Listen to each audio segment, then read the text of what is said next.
Aquí vimos sus diferencias a grandes rasgos, no entramos más en detalle, solamente identifiquen el principio de funcionamiento, porque esto nos va a llevar a lo siguiente. ¿Cómo funciona el amplificador clase D?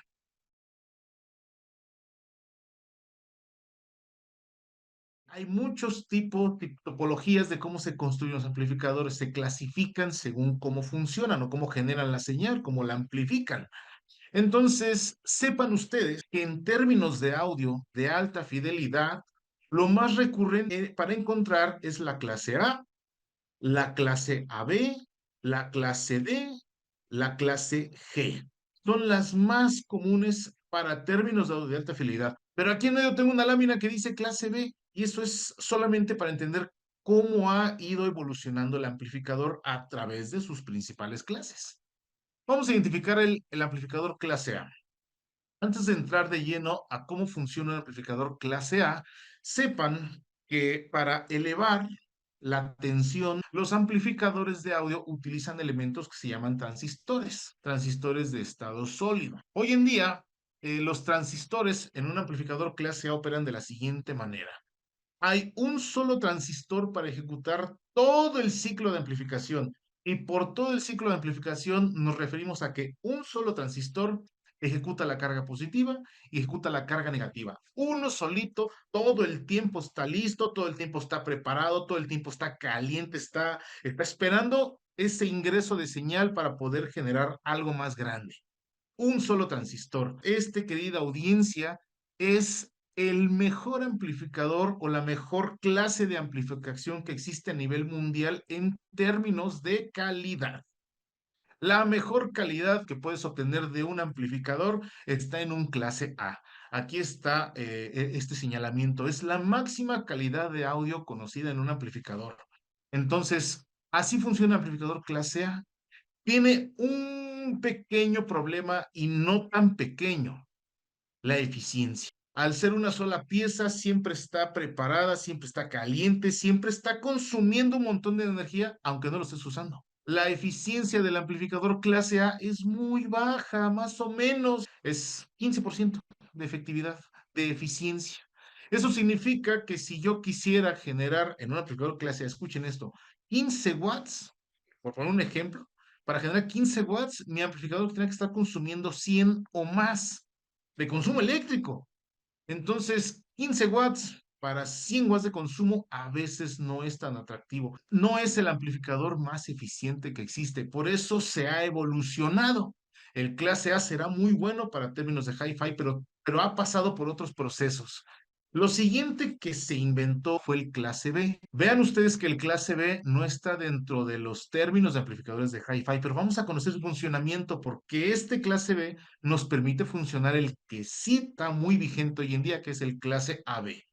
¿Qué sucede con el clase B?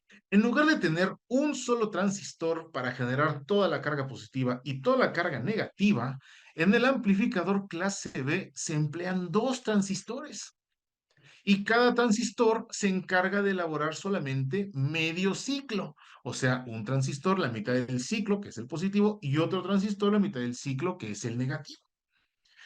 Con este simple arreglo, camaradas, perfeccionamos esta parte de la eficiencia que no tenía el clase A.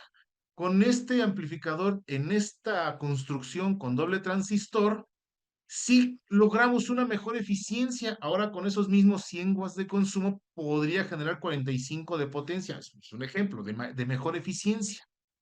Pero tiene un defecto. Y el defecto está en la calidad de sonido. El amplificador clase B no está en términos de hi-fi porque tiene una deficiencia que se llama distorsión de cruce. Esa distorsión de cruce existe porque los transistores no terminan, no son elementos que terminan perfectamente un ciclo como está aquí señalizado. Entonces, estos pequeños huecos a veces son más grandes, a veces son más chicos, a veces uno entrega más, a veces el otro entrega menos.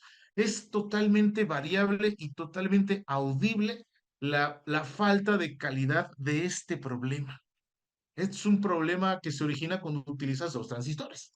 Aunque sí mejora mucho la eficiencia, el amplificador clase B como tal no ofrece una calidad de sonido. Es un amplificador que puedes usar para otras aplicaciones, pero para audio de alta fidelidad no funciona. ¿Cómo se corrige esto? Vean, esto es lo que sí funciona. El amplificador clase AB es ese amplificador que tiene el 90% de equipos de audio de alta fidelidad en toda la industria. El clase AB es lo más utilizado, lo más confiable, porque combina lo mejor de estos dos, por eso se llama clase AB.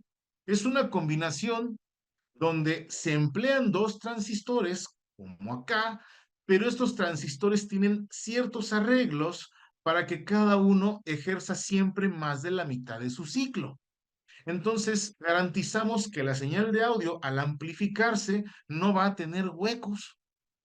Y a través de estos dos transistores que están en uso, podemos generar un amplificador muy eficiente, como el clase B, pero sin el problema de la falta de calidad del clase B, es decir, de muy alta calidad como el clase A. No la máxima calidad, porque la máxima calidad la tiene el clase A. Y tenemos algo para generar audio de alta fidelidad con una buena eficiencia. Todavía buena, ¿eh? Que todavía hay mejores. Amplificadores de mejor eficiencia va a haber más. Eso es el funcionamiento de los amplificadores clase A, clase B, clase AB. Aquí vimos sus diferencias a grandes rasgos. No entramos más en detalle qué tipo de transistor, que si lleva resistencias, que si tiene retroalimentación. No vamos a ver esos detalles. Solamente identifiquen el principio de funcionamiento, porque esto nos va a llevar a lo siguiente. Lo siguiente que siempre ha parecido todo un misterio. ¿Cómo funciona el amplificador clase D? Es un amplificador muy polémico.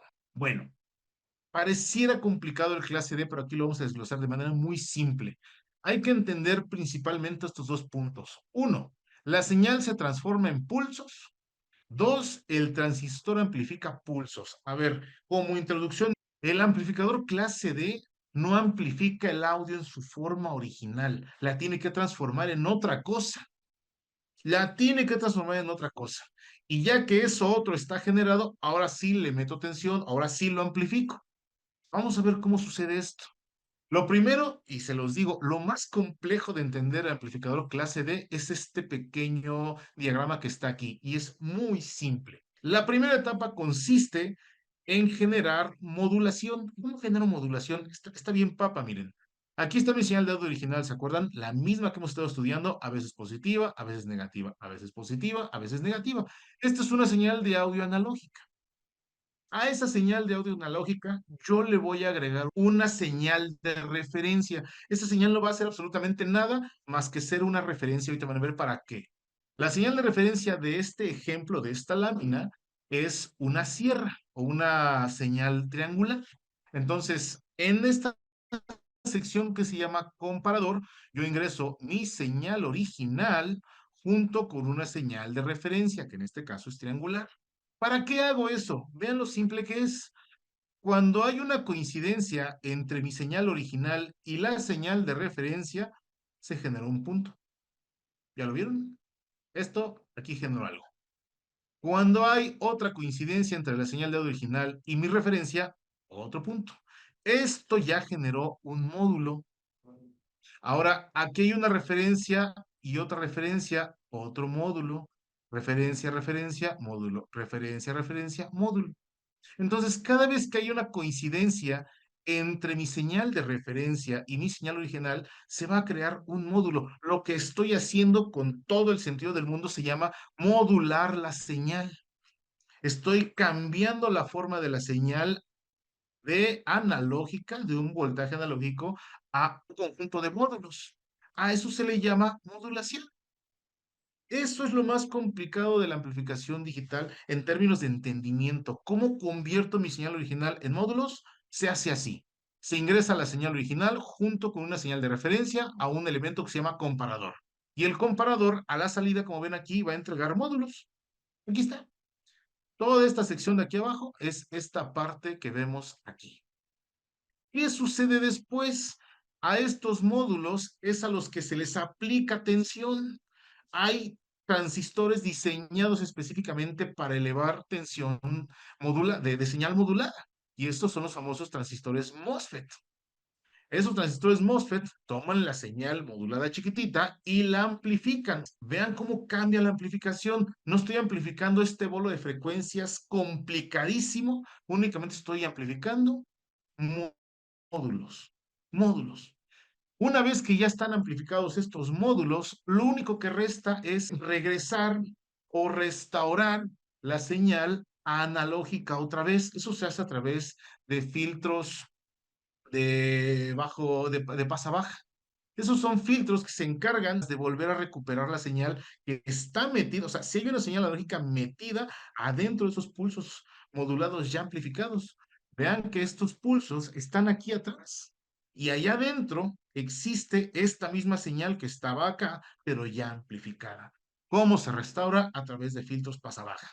Una vez que ya está esto hecho, amplificado y limpio, ya lo podemos mandar a una bocina como está aquí señalado. Esto secreto, oscuro, turbio, desconocido, es a grandes rasgos la manera en la que trabaja un amplificador clase D. Hay mucha ciencia en eso, pero el principio de funcionamiento es este. ¿Cuesta trabajo? Sí, cuesta mucho trabajo. ¿Cómo es la calidad de estos amplificadores? Sepan que la calidad está continuamente en evolución. Me voy a quedar en este punto. Piensen en lo siguiente y creo que van a estar de acuerdo conmigo. ¿Dónde empezaron a aparecer los amplificadores clase D? Yo recuerdo muy bien que lo primero que veíamos con amplificadores clase D eran los subwoofers. Los de coches, si quieres, pero los de casa también. Hubo un momento en que pero fue muy curioso porque solamente los subwoofers tenían amplificación clase D. Y los demás, ¿por qué no? Quiero que el sentido común los lleve a donde me lleva a mí. ¿Qué es más sencillo modular una señal que está muy abierta, con mucha longitud de onda, específicamente una señal de frecuencia grave que se parece a esto, o una señal de frecuencia alta que es muy cerradita y se empieza a parecer mucho a mi comparador? Es más sencillo crear modulación de frecuencia grave, camaradas. Es más sencillo por la misma naturaleza de la longitud de onda de la frecuencia. Hace que sea muy estirada, pues. Y como es muy estirada, puedo ingresar un comparador de este tipo. Puede ser otro comparador, ¿eh? Piensen en que si les digo que la calidad está en evolución, es porque este comparador es básico. Este es un ejemplo muy sencillo. Pueden hacer otro tipo de comparador con otra forma, pueden meterle valores numéricos, código hexadecimal, lo que ustedes quieran. En términos de eficiencia, es lo más eficiente que hay. Por lo mismo que dijimos hace rato, no estamos amplificando una señal aleatoria, dinámica, que a veces puede ser grande, corta, chica, o sea, la señal de audio original es muy dinámica, es muy variable. Aquí el clase D no amplifica eso, amplifica módulos. Entonces, el hecho de poder amplificar estos cuadritos, como ustedes los ven aquí, hace que el amplificador sea de mucho menor consumo eléctrico para generar un resultado bueno o similar según la evolución del amplificador clase D. Hoy en día, muchos fabricantes de amplificación, fabricantes de productos de alta fidelidad, hacen clases desde de muy buen nivel. Por mencionar algunos NAD, si quieres. NAD hace amplificadores clase D y son espectacularmente bonitos en términos de sonido. No, no comparar y no confundir y no creer, esto es lo más importante, no creer que porque el amplificador clase D en sus inicios era bastante malo, porque sí era bastante malo, imagínense desarrollar esto en primeras pruebas, claro que va a salir mal.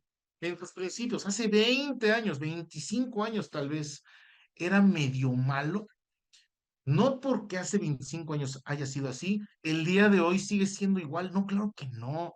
Hoy en día tenemos más herramientas para fabricar amplificadores, tenemos más conocimiento, tenemos mejores recursos, no lo sé. Hay una evolución muy marcada en los amplificadores clase D que había hace 20 años, 25 años y los que hay ahorita. Hoy en día el amplificador clase D se pone al tú por tú con cualquier AB. Entonces, ya es muy buena la calidad, sigue evolucionando, pero lo que no le puedes quitar al amplificador clase D es su eficiencia, es sumamente eficiente. Con muy poca energía puede generar grandes cantidades de potencia.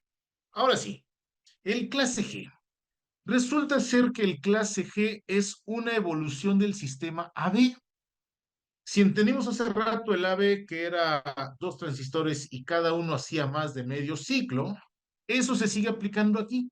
O sea, sigue habiendo dos transistores generando la mitad del ciclo cada uno. La diferencia con el amplificador clase G está en las etapas de tensión. ¿A qué me refiero? Veamos aquí esta gráfica en donde yo, José González, estoy usando mi amplificador clase G a un volumen bajo, relativamente medio si quieres. Eso ya lo determina cada fabricante en qué punto cambia. Si yo estoy trabajando en amplificador a bajo nivel, mi sistema de alimentación no va a estar trabajando a su 100% porque yo, usuario, no lo necesito. Piensen ustedes cuántas veces de las que usan su equipo de audio lo tienen a tope de volumen y cuántas veces lo tienen en un volumen relativamente medio tranquilo. Yo creería que es un 50-50. Entonces, si el uso es un 50-50, ¿por qué crear amplificadores que todo el tiempo tienen toda la etapa de tensión abierta, gastando un montón de luz, generando un montón de calor? Esa es la corrección que pone el amplificador clase G. Cuando tú trabajas tu amplificador en un volumen bajo, medio, tranquilo, únicamente estás utilizando el 50%, por poner un ejemplo, el 50% de tu etapa de alimentación. Porque, por supuesto, sí le voy a subir en algún momento. Entonces, mi amplificador clase G debe tener un sistema para abrir el resto de la etapa de alimentación eléctrica hacia el amplificador. Y entonces, cuando yo suba el volumen de mi equipo, voy a permitir que mi etapa de alimentación entregue una mayor cantidad de energía que yo ahora sí requiero porque sí le estoy demandando potencia a mi producto, a mi receptor, a mi amplificador. Esta cualidad de tener múltiples etapas de alimentación en el power supply o en la etapa de alimentación eléctrica del amplificador hace que un amplificador sea clase G. Estos cambios en donde tú puedes tener una pequeña alimentación cuando el volumen es bajo o una alta alimentación cuando el volumen es alto. Escuchen esto, sin notar en tu oreja que cambió la etapa de alimentación, eso es la magia del clase D. Tiene su complejidad, es difícil, sí, por supuesto que es difícil. Con esta evolución que ustedes acaban de ver, podemos crear amplificadores clase G con la eficiencia más alta que habíamos visto hasta el día de hoy, que era el amplificador clase D. ¿Se acuerdan? Es muy eficiente porque cuando no estoy usando mi equipo, no estoy gastando el total de luz de la planta de alimentación eléctrica de mi amplificador. Es sumamente eficiente. Ya cuando yo le subo, entonces sí, ya empiezo el consumo elevado. Pero mientras no, no tengo por qué tener esa capa de alimentación abierta. Entonces, con estos cambios en la etapa de alimentación de mi amplificador, yo puedo obtener una mejor eficiencia de mi equipo y sobre todo con la alta calidad que ya teníamos en el amplificador AB. Es la perfección de un sistema AB, por eso está aquí como una evolución del sistema AB. El sistema AB es lo más confiable que ha habido por muchos años para términos de hi-fi. Ya era hora de hacerle una evolución y a esa evolución se le llama amplificador clase G. ¿Por qué si es tan bueno no hay clases G por todos lados en términos de hi-fi? No los hay. Bueno, pues no es común porque cuesta. Es muy difícil desarrollarlo, cuesta mucho trabajo diseñarlo, cuesta dinero, cuesta tiempo, es difícil de perfeccionar. Tardas mucho tiempo en darle al punto, pero cuando lo logras, tienes algo mucho mejor que lo convencional. Cualquier fabricante, escuchen esto, podría hacer amplificadores con clase G. La pregunta es, ¿cualquier fabricante puede realmente hacer amplificadores clase G? Pues aunque ya puede. Los ofrece a los usuarios de hoy en día. Amplificación clase G. Que otros puedan o no y cuándo lo vayan a hacer, no sabemos. Pero lo que sí sabemos es que Onkyo ya está en la evolución del sistema AB. Ahora podemos ofrecer un clase G de muy alta calidad en un receptor estéreo. Los demás, ¿cuándo? No lo sabemos.